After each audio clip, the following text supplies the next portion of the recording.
Some experts say it's more common to experience side effects with the second dose of the COVID-19 vaccine. We'll find out the best ways to ward them off. Now that more medical marijuana dispensaries have opened in Southwest Missouri, the question has become, what's available? I'm Zach Dodge with an answer, coming up. The four states' most watched news starts now. Four-staters kept their eyes to increasingly gloomy skies today. This is KOIM News at 6. We go straight to Nick Kelly. Nick, we missed the worst of the storms, but I know there's some more rain chances in the days ahead. That's certainly true, Dell. I was keeping an eye on storms that fired up across north central and central Kansas last night because they had a chance of grazing our very far northern counties with some severe weather. Fortunately, all the severe weather stayed out in central parts of Kansas, but our very far northern counties did see some of that rain and thunderstorm action this morning, while the trailing cold front fired off additional rain and storms late this morning and early this afternoon. Now that front is well to the east of us and continuing to produce strong and severe storms along the Mississippi River from about the St. Louis area working down deep into Arkansas, Louisiana, and Texas. But we have to deal with the backside of this system now that wants to bring mostly cloudy skies back in and even some rain chances as we go into late tonight and into our Thursday. And this cold front has also lived up to its name because look at how much cooler it's gotten. We're at 50 in Iola while we're at 55 in Webb City, 56 in Neosho. Definitely that westerly wind kicking in behind the front, doing the trick to cool us down. As far as the rest of the evening, we'll drop through the 50s, 49 by midnight, mid 40s for Thursday morning, and I'm seeing even more rain chances in the extended forecast now. We'll break that down for you here in a bit. All right, we'll see you soon. Some four-staters are reporting side effects from the second dose of the COVID-19 vaccine. KOIM's Chris Warner shares one woman's experience and what you can do to help curb the side effects. Amber Hoffman has had both COVID-19 shots, and while the first dose's side effects were mild, the second dose hit a little harder. There was a lot more pain. It swelled up more to the point to where it bruised. I did feel some fatigue. I had a headache the next day. The fatigue lasted about 2 days. The headache was about 1 day, and the arm soreness lasted about a week.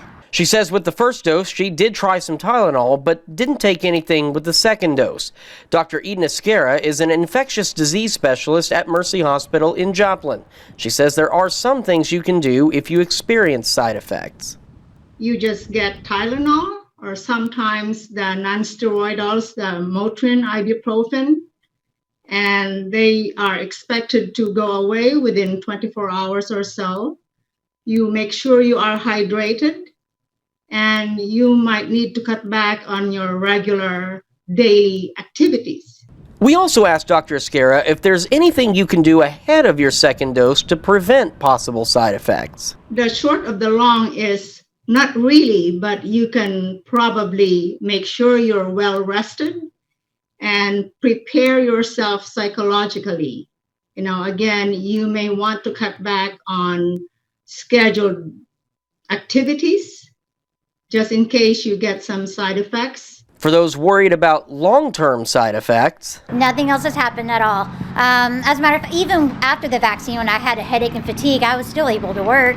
It didn't prevent me from being able to do my daily functions. It was just a slight inconvenience. In Joplin, Chris Warner, KOAM News.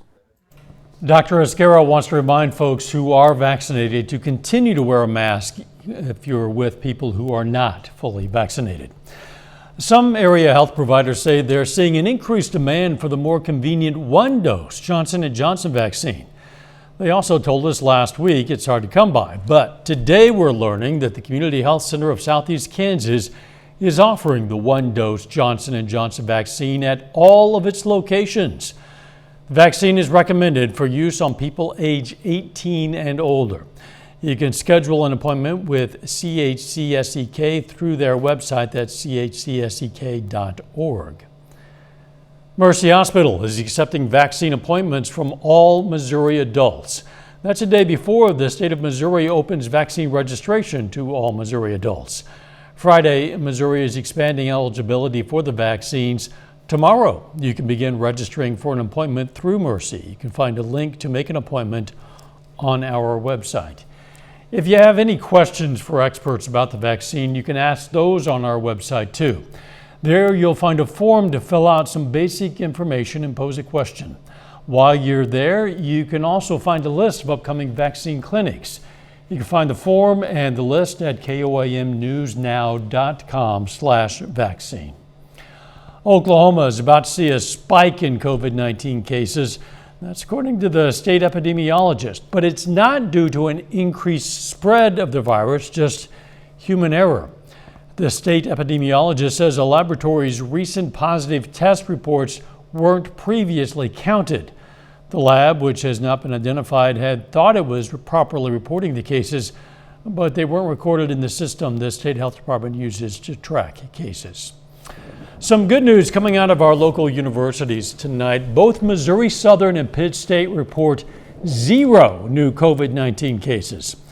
In a press release, Pitt State says it has 1 student in isolation due to close contact, but no students are in quarantine. KOAM's Mike Mahoney is going to have more on this story for us tonight at 10. Still ahead, demand for medical marijuana in southwest Missouri is high, but in most cases, supply is not. We're going to find out why. And later, a New York Times best-selling author brings some of his knowledge and a positive message to students in Neosho. Monday, we told you about Joplin's first medical marijuana dispensary opening, but they weren't the first in the area. And now that more dispensaries are opening, many are wondering when supply will meet the demand. KOAM's Zach Dodge has how that supply has recently improved. Blue Sage Cannabis Company's been open in Carthage for around 2 months. Amazing. It could not be any better. Their main goal, like many other dispensaries, is helping patients find the medicines they need, something they need cannabis products to do. We just started with flower at first and edibles, and over time we've slowly been able, as the supply keeps getting bigger and bigger, we're getting more product. Cassville Dispensary's been open since October and has built relationships with several manufacturers across the state. We have quite a few more cultivators coming up. We have more manufacturing facilities, so supply is doing a lot better now than it was when we first opened, for sure. But there are still some challenges there. We still run out of things occasionally. Right now, vape carts are very popular. Medical marijuana was legalized in the state back in November of 2018, more than 2 years ago.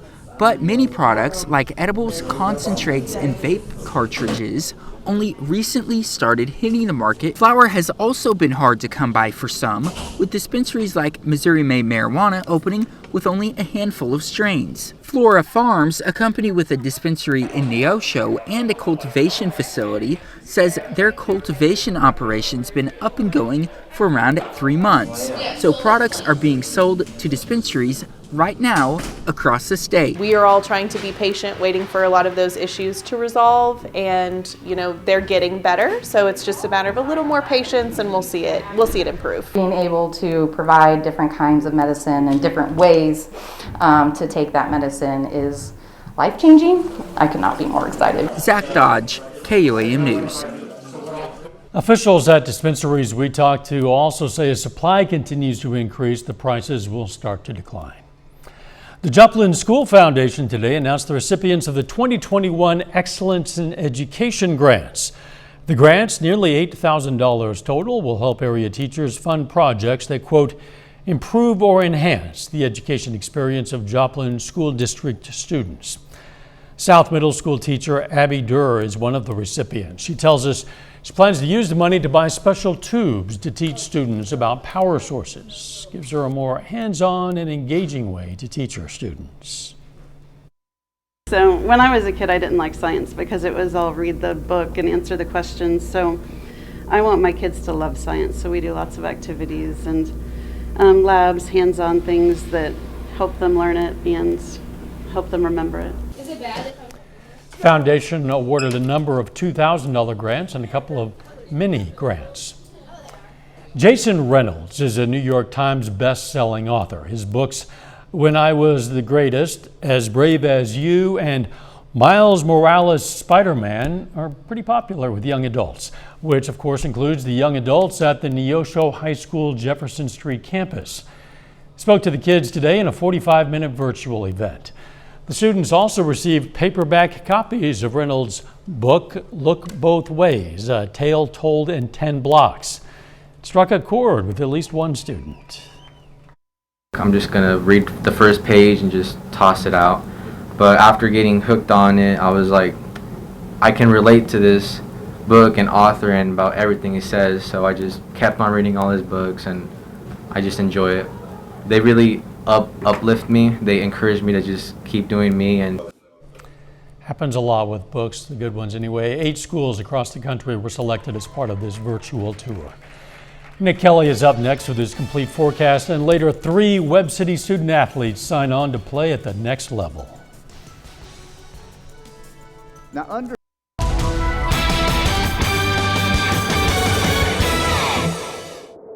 after quite a few nice warm days, it was about time Mother Nature decided to shake things up with our next storm system. Actually, I should say our current storm system, because it rolled on through late last night and even throughout the course of the day. At least a cold front out ahead of it. We were keeping a close eye yesterday evening on a cluster of strong to severe storms that fired up out in central parts of Kansas. That cluster just grazed our very far northern counties. Fortunately, we didn't see any severe weather unfold from that, so we'll always take no severe weather considering how we were looking at things late last night. Then the trailing cold front that fired off additional rain and storms late this morning close to the 69 corridor worked through southwestern Missouri, and now is producing quite a bit of strong to severe storms well to the east and south of us.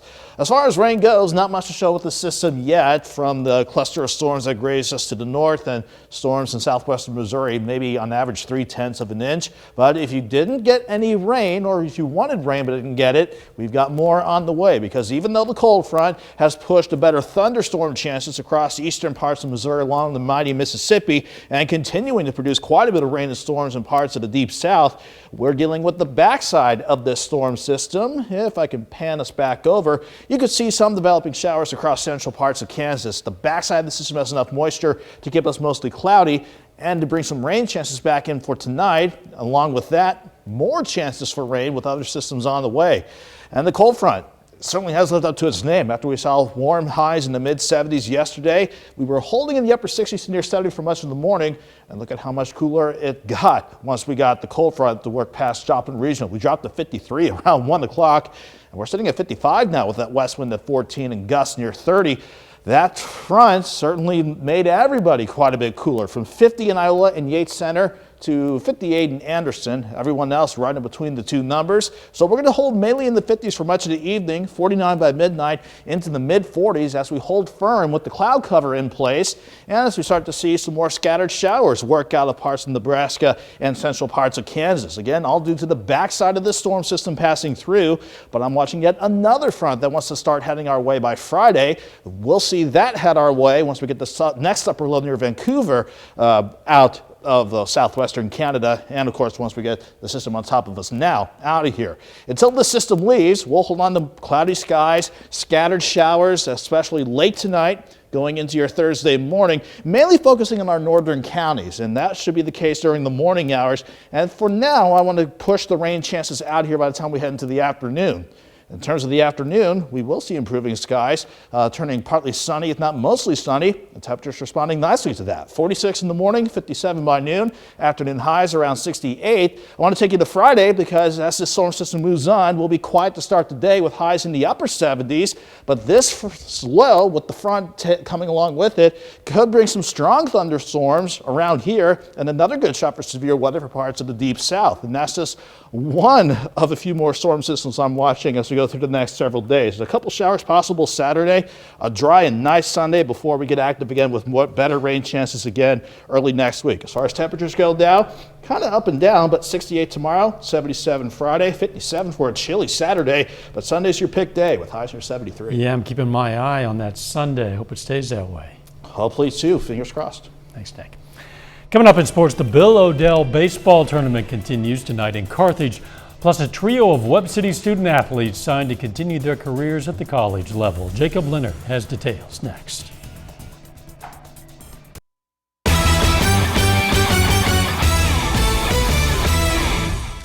Well, today is a big day for a few Webb City high school seniors. 3 Webb City student athletes signed today to continue their careers in college. Now, 2 of them are going to play basketball at the next level. J.D. Duda is headed to Crowder, while Sierra Kimbrough is crossing the state line into Kansas to play for the Bethany Swedes.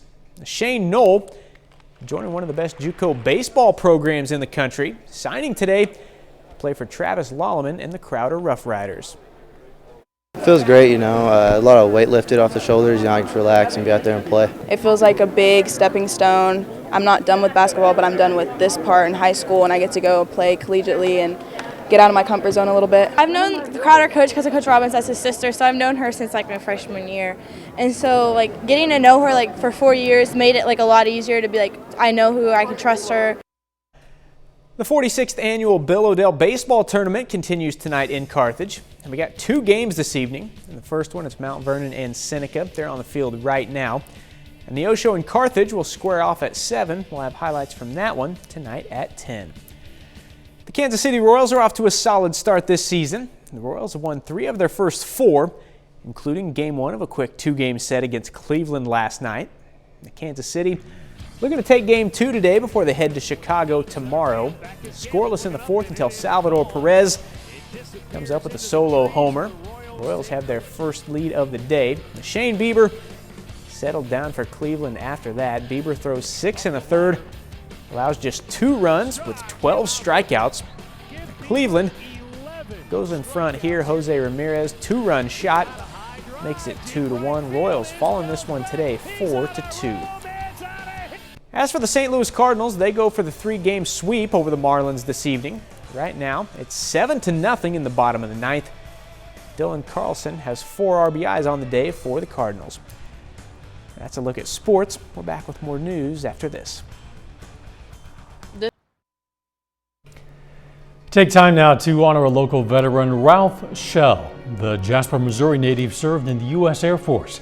He was stationed in Japan in the 1960s with the North American Air Defense Command. And we are proud to salute Ralph Schell. He's tonight's 4-state hero. It's been almost 2 years now since fire ravaged one of the world's most iconic structures. On April 15, 2019, the world watched as Notre Dame's spire came crashing down. What took 182 years to build, starting in 1163, was largely destroyed in just a few hours. Much of the cathedral's integrity stayed intact despite those flames. Crews have spent much of their time since then making sure it stays that way. The church's massive vaulted ceiling is currently being supported by wooden pillars in case the stones give way. Work to begin rebuilding that ceiling and the spire is expected to commence later this year. More than $1 billion has been raised from 150 countries to restore that beloved building. Jordan Albee joins us now with a look at what's coming up on KOAM News at 9 on Fox 14. Tonight at 9, going to hear from both Missouri Southern and Pitt State about COVID-19 prevention. Both universities are reporting no new recent coronavirus cases. Also, the Biden administration has touted enhanced unemployment benefits, but now many businesses are struggling to find employees. And Marriott showing us the near future of staying in hotels. That and much more coming your way tonight. KOAM News at 9 on Fox 14. Thanks, Jordan. Check it back now with Nick Kelly. We'll have cloud cover back in action tonight, Dow, along with some scattered showers, taking us through a good portion of our Thursday, but staying mild with highs near 68, 77 Friday. Watch for additional storms Friday night and into Saturday morning, possibly. We'll check it based on the other storm chances on the way tonight at 10. Thanks, Nick, and thank you for joining us. We'll see you right back here for KOAM News at 10. In the meantime, let's take care of ourselves and each other.